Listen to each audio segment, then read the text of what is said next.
tubaleke wana dakika 5 tubalindire kulia nga tulikwetereka ebifaananyi muwaye muka ebyo akebaka ne bubireka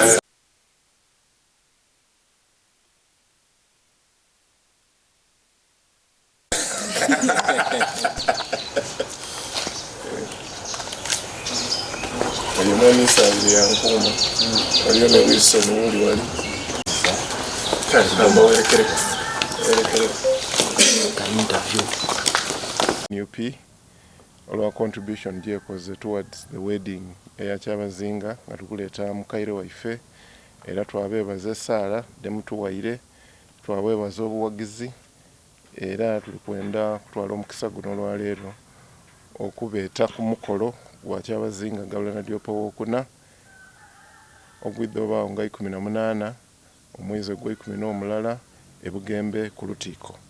Ndi kutwala omukisa guno okweta Busoga bonabona mikwano gy'Abasoga n'abendeza Busoga ebirungi sebo webale kwidda webalire irala era obubaka bwidda kutuuka eri Kyabazinga Gawulana Diopa wokuna.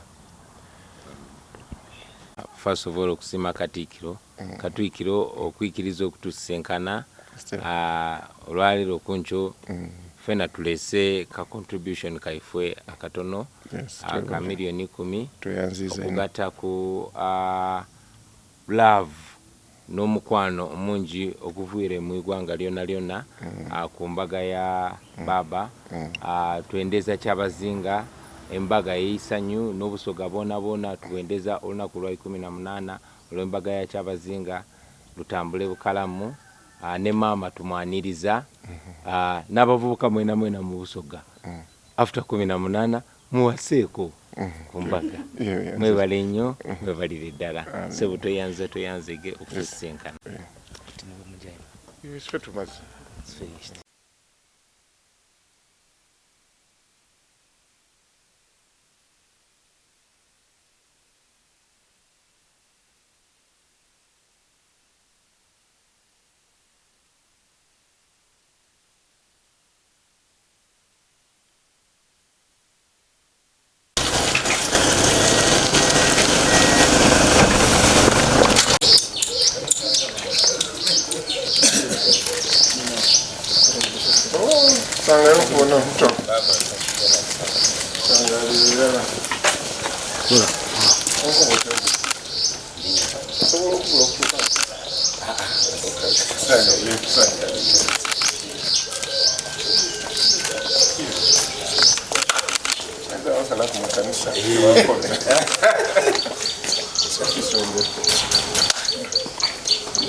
Kabaka yandasika kubona wemba nomba Busoga wene yetsanga kuba kunasanga baba katukire ku nsonga tweyanze ndije nibula kisiyiga oluganda mukadde wange tweyanze omukisa gwetuwadde okusinkana nzeene Deputy Chief Whip Honorable Mange Kibakutika nzeene mukulu Naja Sheriff Don abasana assistant wange nzeene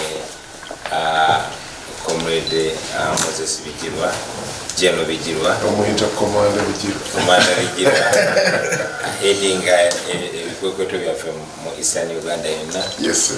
Nze mukulu Swengere deputy head wa Action Entertainment. Ne wainwa waifwe so mbadde kateeka zonna eza embaga ya papa tuziwulira tuli excited era okwegatta ku ggwanga lyonna. Tusaba okkirize ssebo tukutike akatono ke tubadde tusobodde weewaawo ssebo katuuse okwagala kwaffe ne goodwishes zonna ewa baba.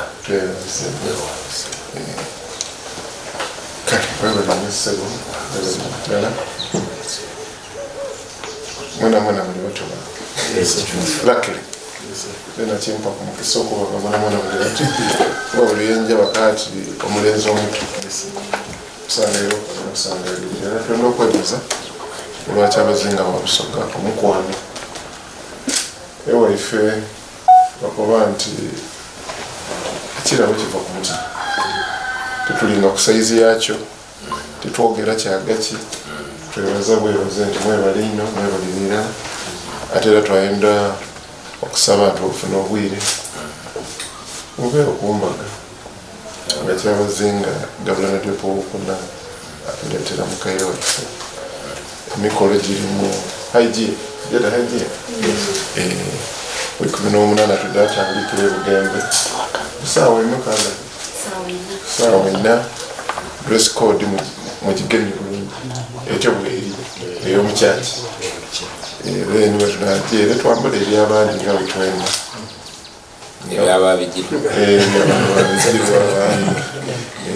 ndakusaba Agathon ankolere kati baba kyabazinga aliyo gende era tusuubira nti kiseera kyolyoba eno mudamu kyalirako nali ni maama abafumbi tubeerenga kizibu okukyaza nga tuzira mufumbi tugenda okwebaza abantu benibonabona.